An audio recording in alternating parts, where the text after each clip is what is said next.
Hello everyone. This is going to be a reading for Leo, or anyone with Leo placements, or just whoever this resonates with. This is Alsea Tarot, and this is my first set of winter videos on my new channel. And I'm going to be using my oldest deck. It's a Rider-Waite deck, and I love this deck. There's a lot of energy in it. A lot of stories have been told through this, and it's not the prettiest deck, but I don't know, it's almost like an old friend whenever I start using it again. It feels really good in the winter months. And if you want a personal reading, you can reach out to me on my Gmail. It's alseatarot@gmail.com, but I will never solicit you for readings or write to you asking for money. So just beware of that, because I know that's a thing on YouTube. And yeah, I'm just glad you're here, and so thanks for joining me. Hopefully this brings a little bit of light and insight into your day. Tarot can be such a beautiful tool for such things. Okay. Oof. Leo.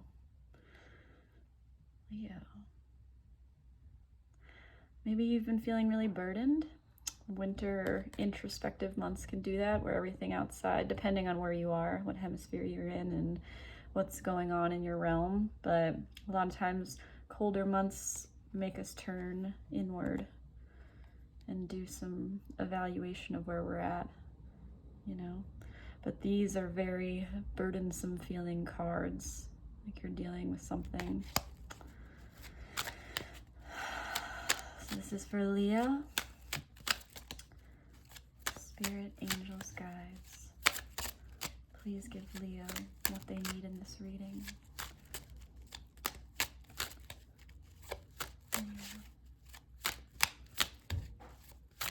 So I'm going to be doing a Celtic cross reading.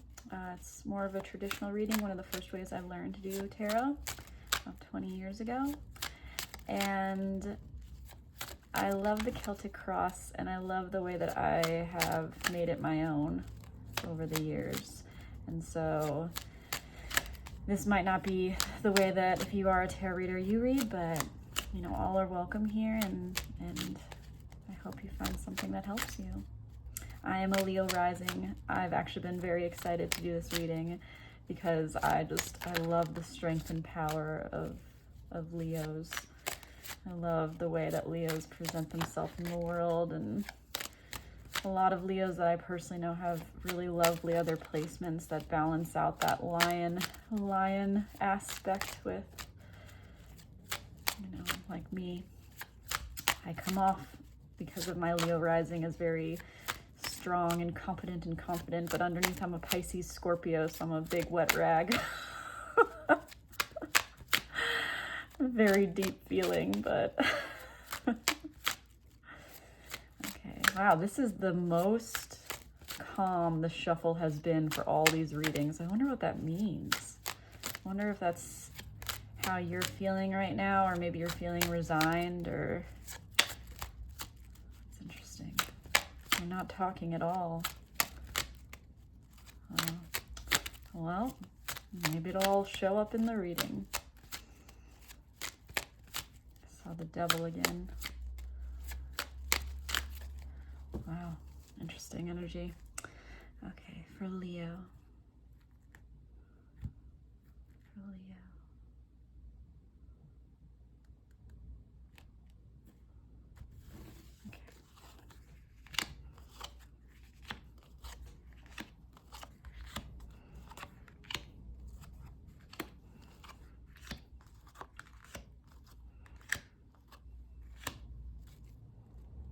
Okay.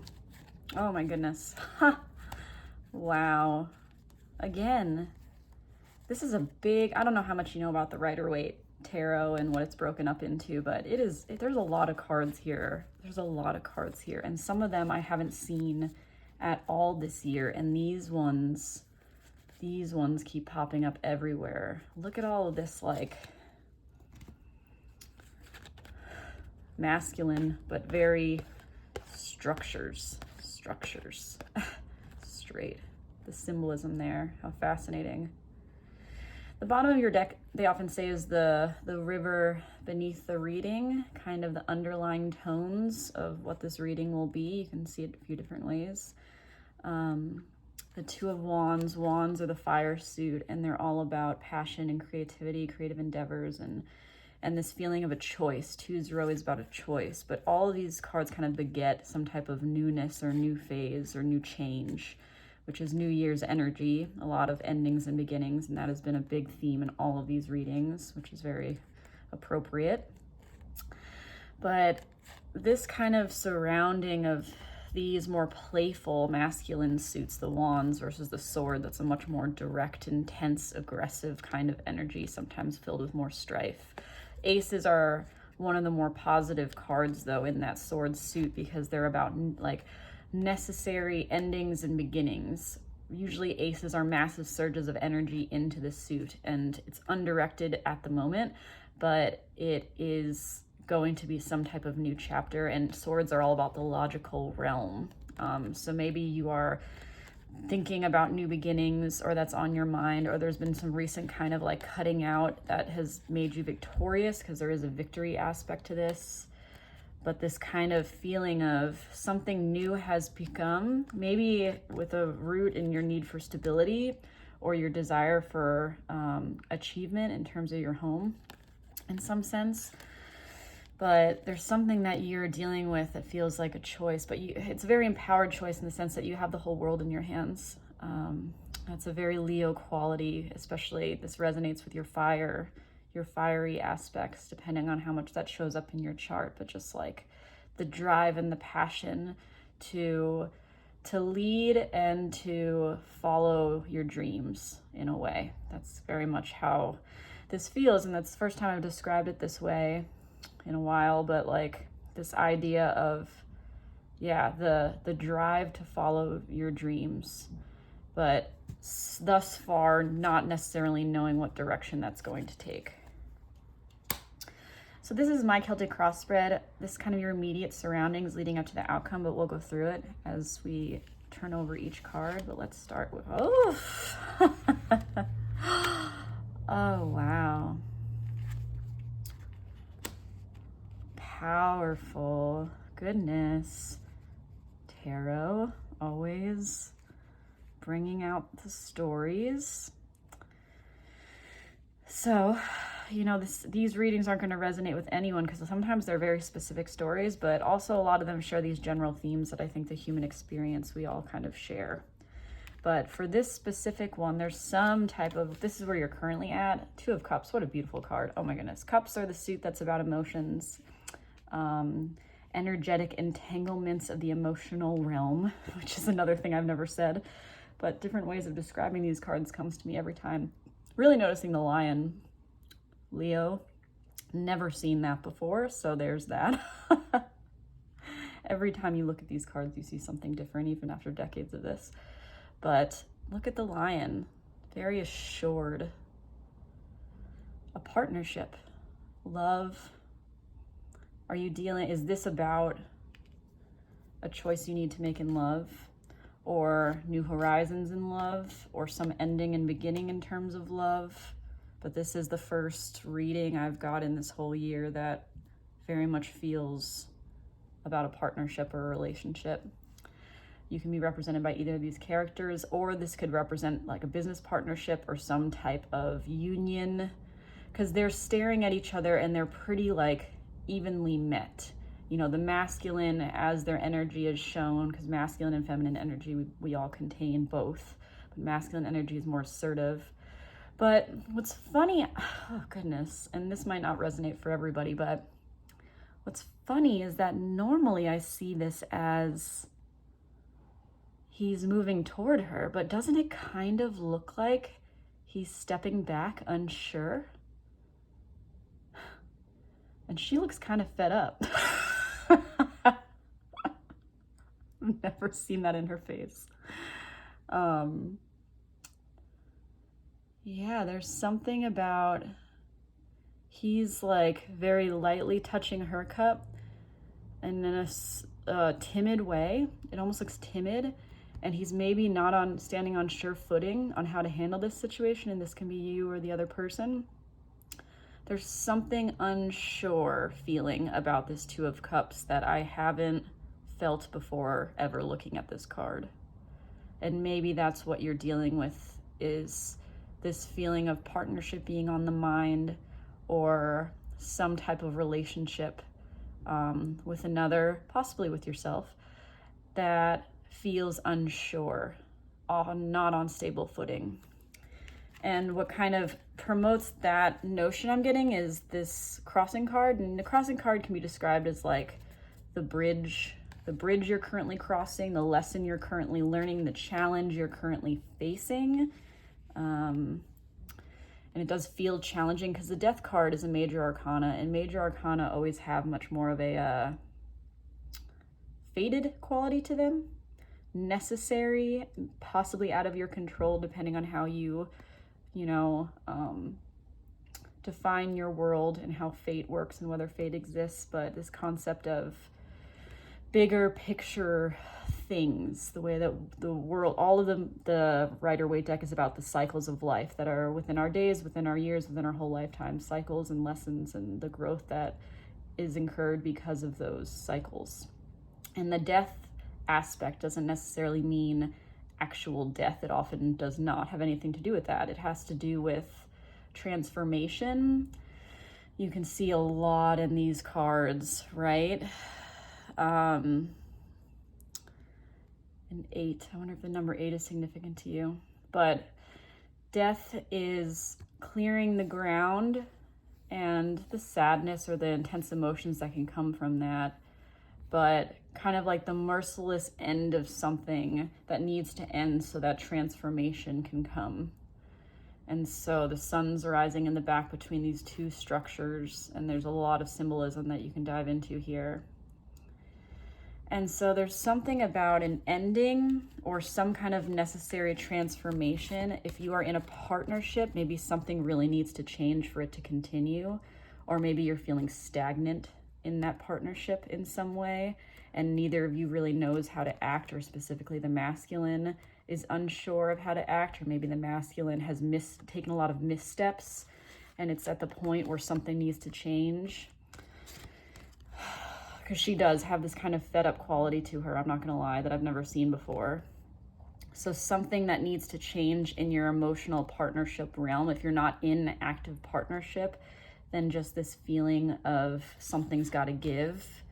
Or maybe it's self-transformation, and in order to invite in this relationship that feels like equal give and take, equal partnership, or finally receiving the investment that you want from this energy, something has to really change. That's bigger than this. Because minor arcana is more day-to-day things in our control, whereas this is like something huge has to shift and give in order for this to really come to fruition or heal. There's something about that in the overhanging lion, which is you looking over this situation knowingly. So is there something that needs to give or change? Fascinating. But let's see the cards around it. Oof.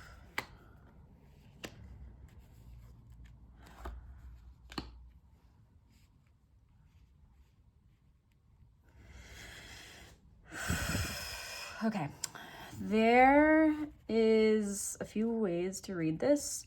All minor arcana except for this one big bridge, which is the necessary change, necessary endings, new beginnings, rebirth. Although Judgment is more about rebirth, this is more about the process of the ending, or the process of the transformation that is sometimes harsh, feeling, harsh, but necessary.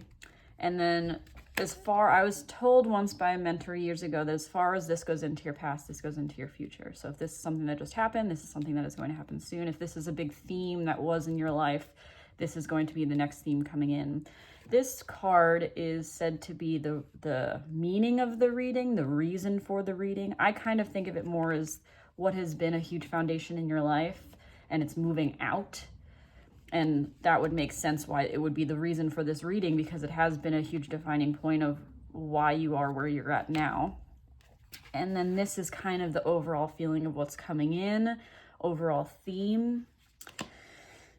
So let's start with your past. So just looking at it straight as it is, this reading could very much be that you did some type of self-reflection, that, or spent time alone, or spent time healing, because this is a card of healing after the Three of Swords. You can't see the Three of Swords, you see them here, but the actual card is them being stabbed through a heart in a storm, stormy skies, and it's this whole, it's the heartbreak, heart emotion, stormy weather for the soul kind of thing. And this is the rest afterwards. Fours are about stability after change or upheaval, and this is very much contemplation I'm getting from this card. There's a lot of contemplation. I've never noticed as much how much this person's hands are up in a prayer form. So maybe you spent a lot of nights alone in bed praying, or wishing, or hoping things were different, or dreaming of what they could be in the future because of what you've been through. Oh, and look at this. I have never looked at this window ever.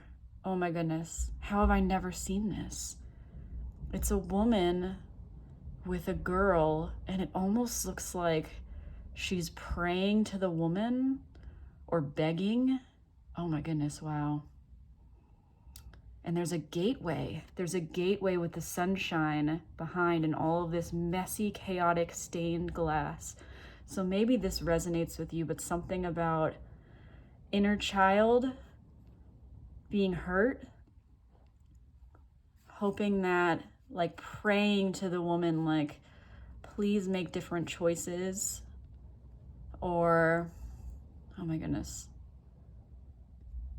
this is really fascinating.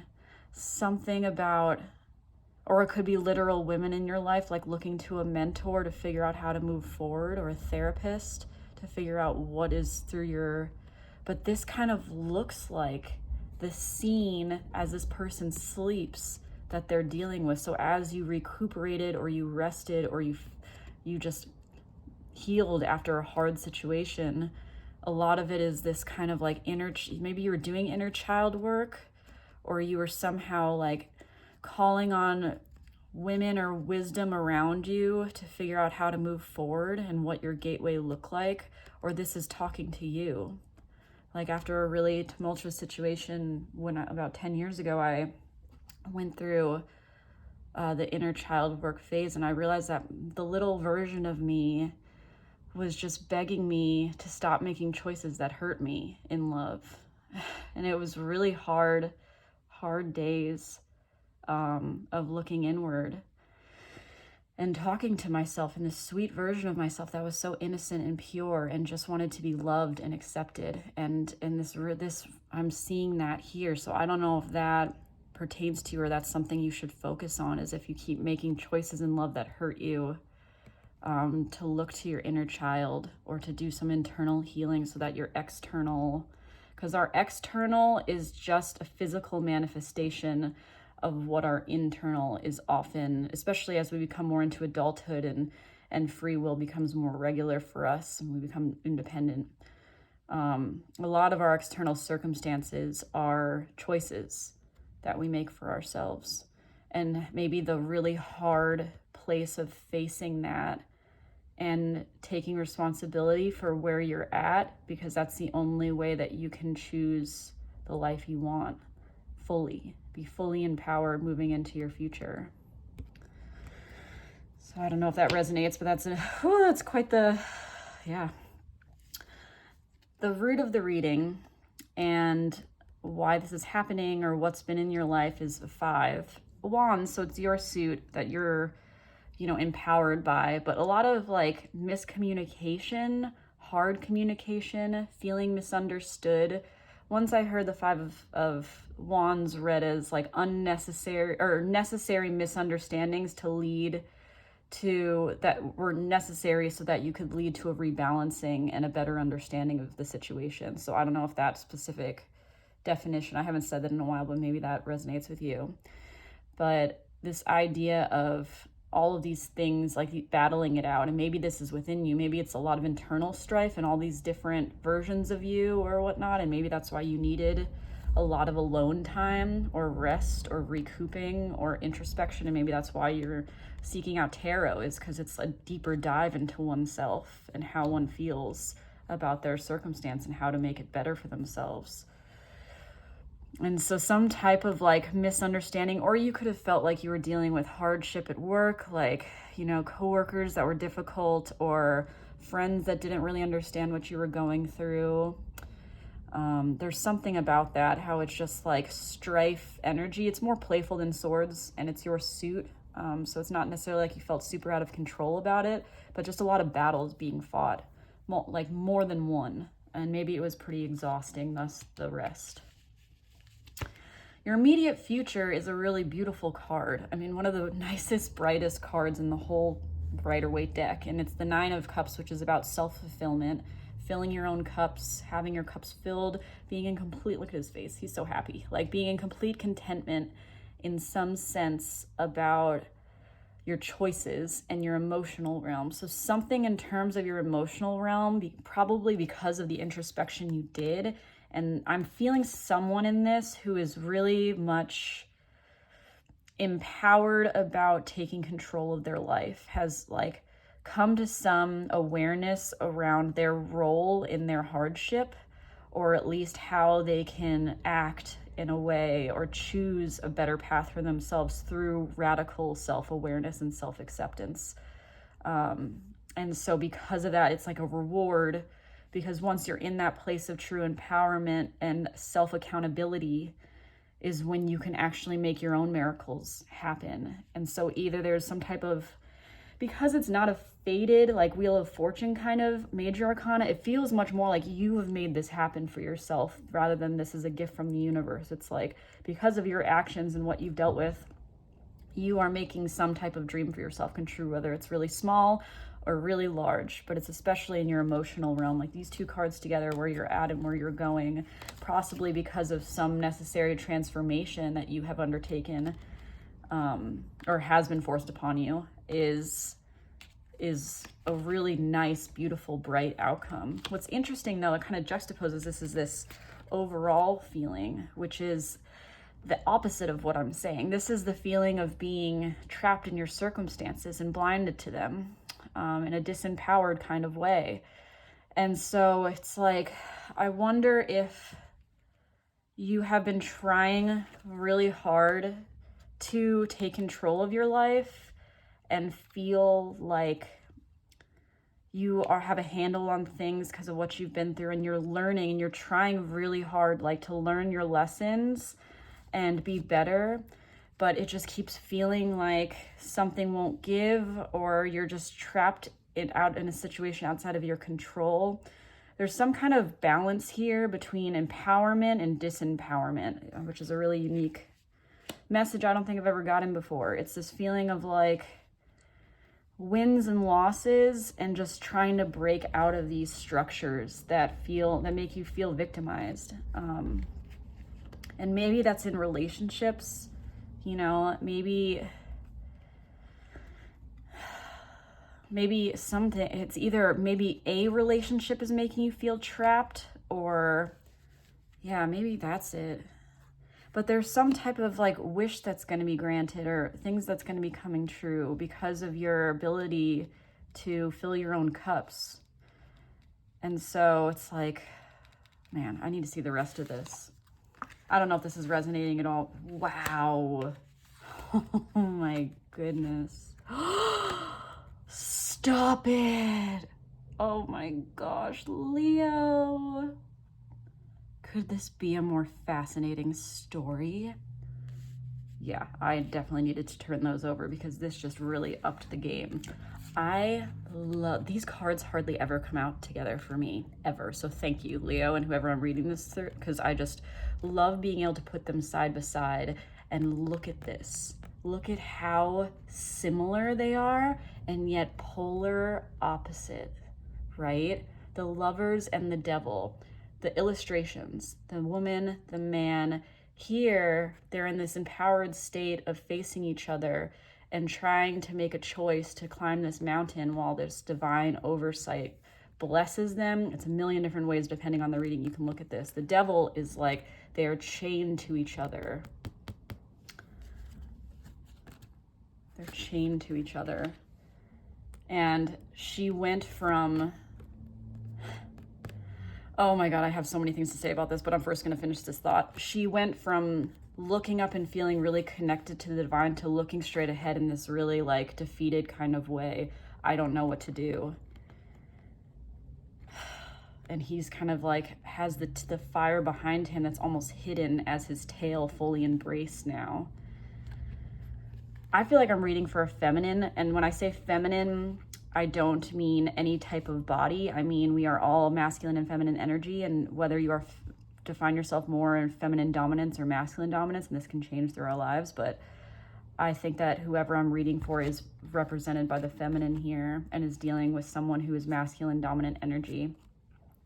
And there is just something about, so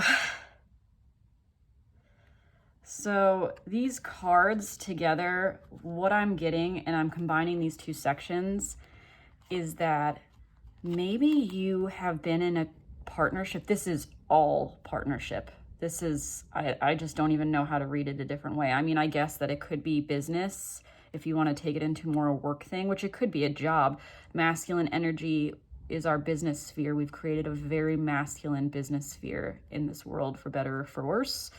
And so that could be a representative of a job that like, it looks like from the outside is perfect, but this is actually it's like, I want to do it like this. Like, this is how it seems. This is how it feels. This is how it seems. This is how it feels. But, and I've never done this before in 20 years, but this is the kind of like, there's something about, and maybe you get caught and trapped in this because it's like, but it's so perfect in so many ways, but I feel exhausted. I feel terrible. It's hard. And I feel like life is hard, but it's like, isn't this what I wanted, or isn't this what I'm supposed to want? Man. The Lovers also is called the Choice card in the older deck, and it's this idea of choosing your best path. And when you look at these two masculine and feminines, she's looking for help. That's what it feels like. What should I do? What is going to free me? And he's looking to her like, not that there's a good and bad person in this, but this idea of like unsure, uneasy, what do we do? And she kind of feels like the one that's been through it and has the choice to make. So there's something about how it seems, or if this isn't how you come off and other people are like, oh, it's perfect. It's that it just is what you thought you wanted, or at one point it was what you thought you wanted, but when it comes down to your actual feelings, it just doesn't feel good. And in some way you have to transform the situation, and your hopes and fears are the King of Wands. And I think this might be this masculine. I think this might be, because kings and queens are often people, and the wand suit is your suit. So it could be you. It could be both ways. Like, this could be this person that you've always, very easy to read it this way. This person that is very passionate, that's very driven, that goes by the seat of his pants, that isn't necessarily rooted in stability, but more in his passions. And it's hard to ever get a read on them. And it throws you for a loop. It makes you feel really unsure of yourself. It disempowers you. It makes you feel very confused, or like things are way harder than they should be. Like, there's a lot of battles that like you sometimes catch yourself being like, should I feel this way? Or like, should it be this hard? And so this could be that figure that's like this passion driven, hard to figure out, maybe plays games. That's more of a Kings of Wands and reversed feeling, but I don't really do reversals, so they all show up at once for me. The other thing is that because you are a fire sign and are very passionate and driven, this could be you, and in hopes and fears, it's what you want, but also what you're afraid of. So maybe you want some type of, if you're not in a relationship and this isn't some feeling of being in a toxic partnership or something that needs to transform so that it's better for both of you, that this is what your focus is and this is what you want, but something really has to change within you in order to invite in that person. And you want to be more of a passionate leader type that goes for what they want, especially if I'm reading for a masculine. But it's in the way it's in hopes and fears. It's like you're also afraid of that because you've never embraced that kind of energy before. You've never let passion just lead you. But if you do, the outcome is so beautiful. This is one of the most beautiful. I haven't got this all year. And this is the Ace of Cups. Aces, again, are massive surges of energy into the group. And you have beautiful cup showings. All the cups are just gorgeous cards. And this is one of the most beautiful because it's all of this energy bursting and being offered from the universe and beginnings of love and new feelings. And if it's not the beginning of a new relationship because of finally getting away from whatever this was and healing from this thing, or maybe you broke up with someone or ended something or they ended it, and you've been going through a extreme personal transformation, but you're kind of afraid of getting back, that could be it, like being back in what you were in. You're like petrified of putting yourself through that again. And so what you want is this choice. You want to be in this divine relationship that feels like soulmates, that feels like meant to be, but all you've ever experienced is this. And you're afraid that once you make that choice, you become that person that's chained to it, and it just starts being misery for you. And what you actually need is just to reinvigorate yourself with what you've learned, because the kings are the heads of the suit in the sense that they have learned all of the lessons of the other cards, and that could very easily represent you. You've been through all of the hard, and you've learned from it and grown from it and become more confident and powerful, and you have to trust in that. And the more that you let your natural fire-like abilities and their powers, like the energy that empowers you, which is this fire, the more that you are going to become this person that is open to all of the new, whether this is friendships, community, or true love. But it's this outcome is so gorgeous because wherever it is, like, you're making wishes come true for yourself, and you embracing more of your power, or trusting in it, and trusting that this is not where you'll end up doing that, will lead you to this really beautiful place, just overflowing, your cup overflowing, and it's like a gift from the universe. Oh, I love that. Whew. Oh my goodness, and I forgot. So every reading, I have this really gorgeous deck my partner got for me. And I pull a card as my pre-shuffle. Oh my goodness, I forgot about this. Do you know what came out for you? The Nine of Cups. Another card I hadn't seen all year from this deck. The Nine of Cups. The Nine of Cups. There is something good coming. Some wish granting because of what you've been through, because of what transformation that you have embraced. And just trust. And no, you're not going to end up where you were. Don't be afraid. Don't be afraid of all the things around you that are out of your control. Focus on what you can control. Embrace your passions and invite in this new, beautiful future of abundance, emotional abundance, because there's some type of wish being granted for you. I mean, that couldn't be more clear. So as I close out this reading and all the ones I've been doing, a Wisdom of the Oracle, which is my first Oracle deck that I am still using. And I would love one extra clarifier for Leo, Spirit. One card for Leo for this reading to close out. Something that will help Leo.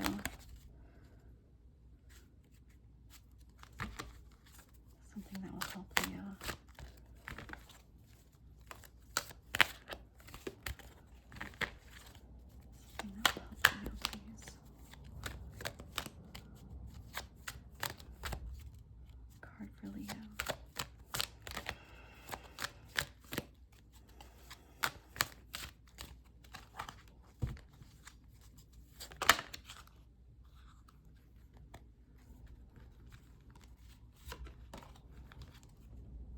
Oh, interesting. I haven't gotten this card in years. I don't even remember what it means. The Observer. Oh, fox looking at the moon. Maybe you've been looking to the moon for answers. I know I do all the time. She is very wise. Perspective, objectivity, neutral observation from a distance.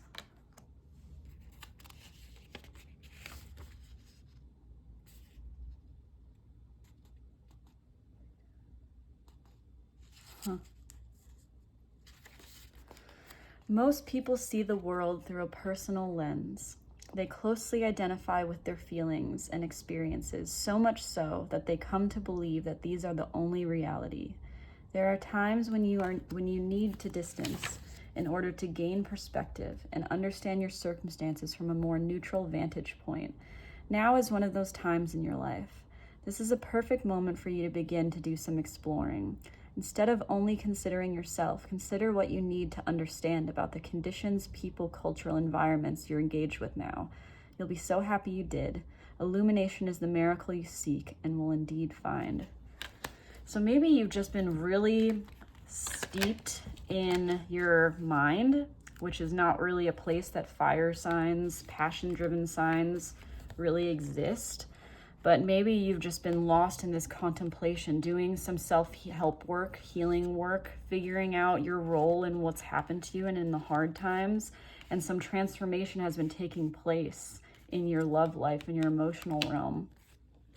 But you feel trapped now. You've gotten so used to being in your mind that you almost feel like you're in it all the time, and you've almost lost this natural ability you have to lead with your passions and drive and creativity and just that natural force you are in the world, because Leos are a force.